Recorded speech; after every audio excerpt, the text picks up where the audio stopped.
Why didn't God stop Stephen Paddock? I mean, he was 64 years old. There's plenty of things that I could have done if I were God to stop him. I mean, I could have stopped him in a heartbeat. I could have given him a stroke. I could have him throw a clot. I could have caused the sun to glare across his windshield as he drove from Mesquite, Nevada to Las Vegas, and causing him to be blinded on the road where he would have to veer off, crash in some gulch alongside the freeway, and stop him right there. It would have been no problem for me as God to stop Stephen Paddock. But why stop there? You know, I've been to Southeast Asia many times, helping trafficked kids who've been sex trafficked, some just, little kindergartners, and the atrocities that they experience. Is that, why doesn't God do something about that? If I were God, I would.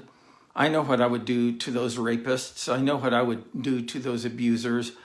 Why doesn't God stop that type of evil? But why stop there? If I were God, I would protect all children.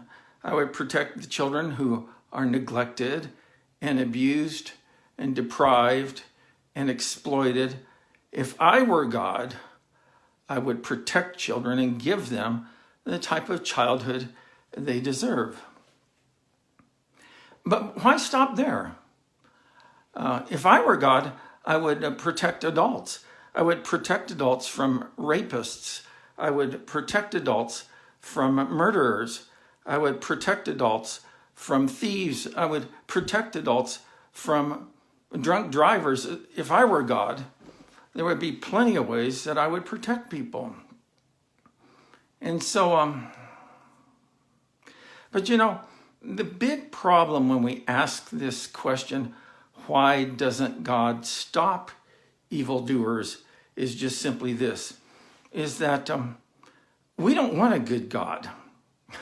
That's true. We don't want a good God. We only want a God who will stop the evil that disgusts us, and not the evil that delights us. So we don't want a good God. We want a God who is shaped in our image. But God is doing something better than destroying evildoers. He's redeeming them.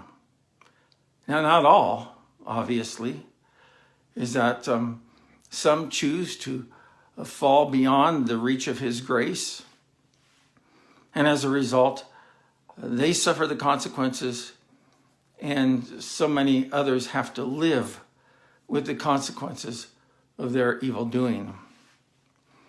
But God is in the business of redeeming evildoers. So stop and think about it. If God stopped all evildoers dead in their tracks, where would that leave you? Where would that leave me? You see, bad people will continue to do bad things. That's just the way the universe is structured. But in the meantime, some of us find redemption. And I'm grateful to God that he didn't stop me before I had that opportunity. Hey, it's Pastor Kerry. Thanks for watching. I'll talk to you next time.